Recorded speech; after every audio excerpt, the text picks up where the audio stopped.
Hehe. Selamat pagi ya kan, selamat beraktivitas ya kan. Oke, kali ini aku gimana ya sama unit ini setelah aku pemakaian selama 1 bulan ya kan. Dan selama pemakaian 1 bulan itu aku udah menempuh jarak di kisaran 1000 km.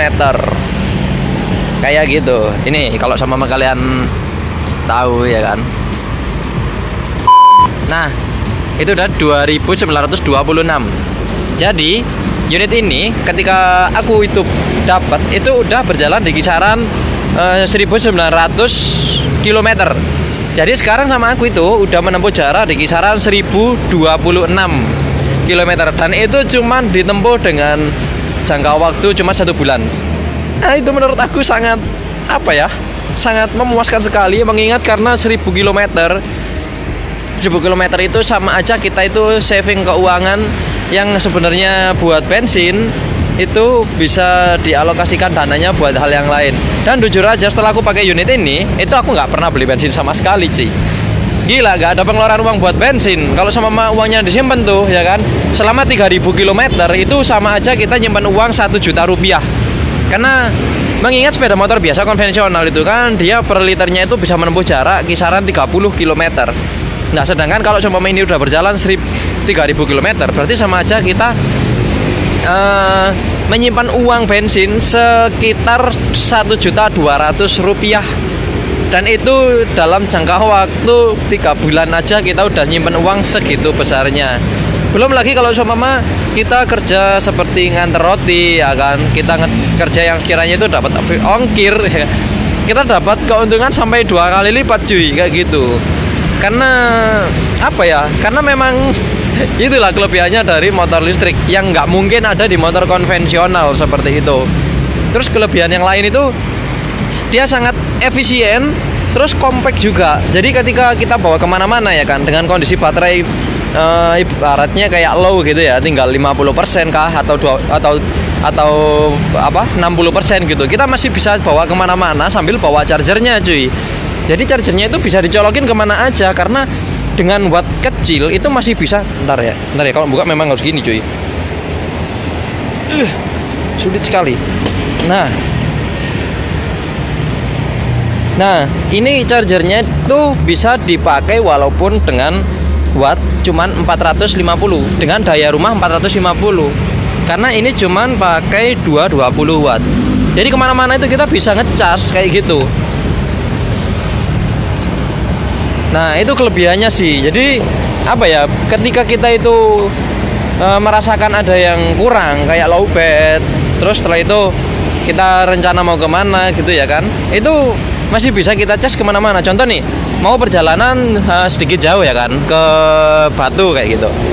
Nanti kita udah nyampe Batu, kita langsung cas itu juga bisa karena colokannya sama aja kayak biasanya gitu. Terus setelah itu dari tampilannya, gila cuy, tampilannya keren banget. Kayak tampilannya tuh nyenengin banget.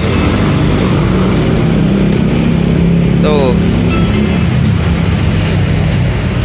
Dapat WA dari istri cuy. Oh my god. Jadi kayak gitu cuy. Jadi keren banget. Unitnya itu kalau aku sih bisa menilai itu puas banget. Karena mengingat ini tuh dayanya kecil banget. Dayanya cuman 60 volt 800 watt. Tuh, cuman 800 watt. Tapi gilanya ini ya, yang paling gila ini, buat boncengan itu kuat, coy. Buat boncengan aku sama istriku itu kuat banget. Aneh.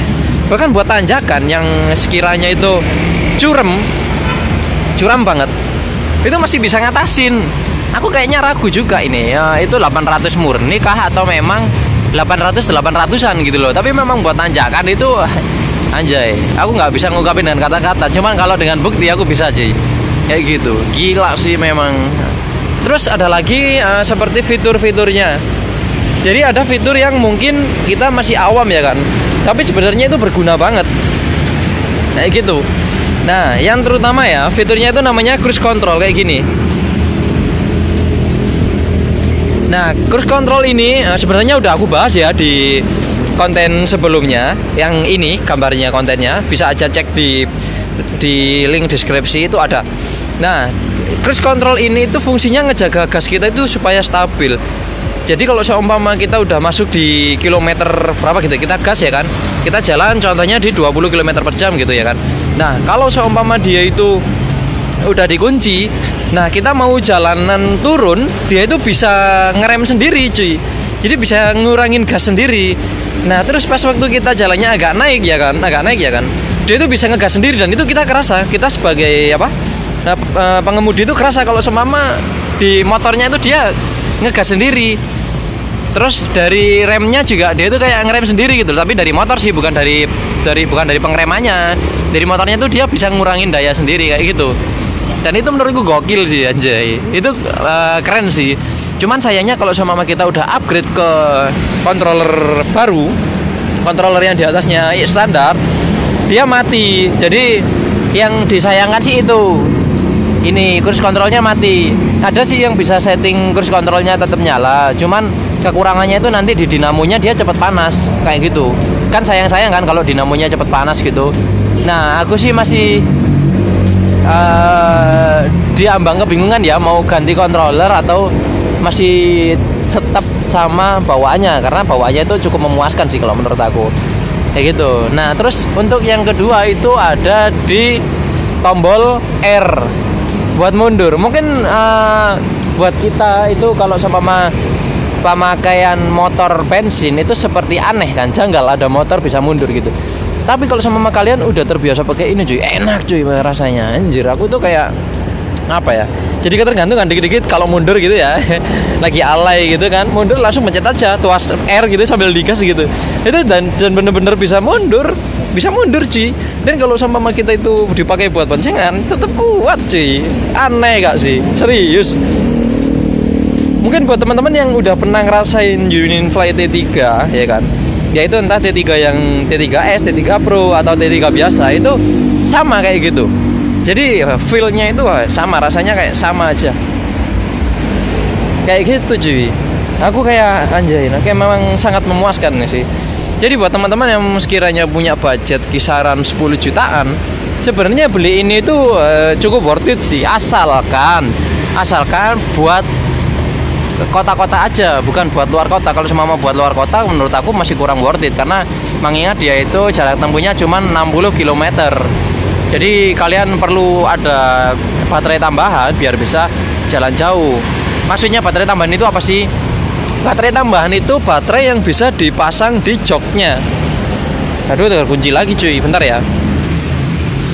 Nah, jadi baterainya itu gini, maksudnya dari baterai tambahan itu, dia kalau seumpama mau dipasang, itu nanti kita pasang lagi baterai, pasang lagi kabel dari controller dan dari baterai. Itu nanti kita tarik sampai ke atas ini. Nah nanti ada kabel yang keluar gitu kan. Nah nanti baterainya kita taruh di belakang sini. Dan ini kompartemen baterai kompartemen bagasi segini, itu dia cukup sampai 18 ampere sampai 20 ampere.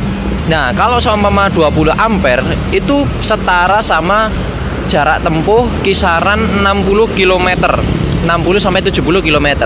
Jadi kalau bawaannya itu 60 ditambah sama baterai eksternalnya itu 60 km, 70 km, jadi total jarak tempuhnya itu kisaran 130 km. Itu menurutku sangat cukup sih. Jadi kayak gitu. Jadi kabelnya nanti dari controller sama dari dinamo itu nanti keluar ke sini. Nanti kita pasang ya kan baterainya. Ya nanti kita pasang juga kabelnya, wiringnya ke kontrolernya sama ke dinamonya, ke baterainya. Jadi baterainya itu dilepas ya kan, ada soketannya itu dilepas. Nanti kita pasang baterai yang eksternal kayak gitu. Jadi aman.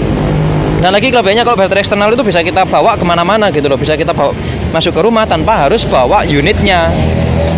Kayak gitu. Jadi menurut aku itu sih yang kelebihannya. Terus ada lagi nih satu, remnya. Anjay. Ini remnya ini yang bikin orang itu kadang salfok ya kan. Remnya itu indah sekali kalau dilihat ya kan. Dia itu full melingkar gitu ya kan. Seolah-olah kayak diameternya itu gede banget gitu loh. Padahal ini tuh nggak segede yang mereka bayangkan. Cuman ya memang gede sih, sama kayak motor-motor 125 cc, 150 cc itu memang segini gedenya. Kecuali motor sport ya kan. kalau sama kita ngingat motor Matic kayak gitu memang segini paling besar sih menurut aku diameternya kayak gitu. Jadi full gitu loh, dan ini kebalik cuy. Cakramnya itu dibalik kayak gini. Biasanya kan gini tuh. Biasanya kan modelnya gini nyepitnya. Nah, ini gini. Kayak gitu, keren. Jadi tampilannya pun juga keren. Tuh. Nah, mungkin itu aja sih yang bisa aku share kelebihannya yang menurutku itu sangat patut dikatakan jempol ya kan. Itu keren sekali ya kan, bagus sekali. Bisa dipertahankan. Kalau bisa sih di-upgrade sih yang lain. Nah, mungkin bakalan aku bahas juga upgrade-nya ini ada lagi dari UNFly itu T3S dan T3 Pro. Yang T3 Pro udah pernah sih aku bahas ya kan sebelumnya, cuman dia launching lagi. Ya, kayak gitu. Oke, sekian dulu yang bisa aku share. See you on next video. Oh ya, sebelum itu aku mau terima kasih dulu nih buat kalian yang udah subscribe, share, like, dan komen ya kan. Karena subscriber udah mentempuh di 3050 orang ya kan. Terima kasih banyak buat itu. Oke, see you on next video.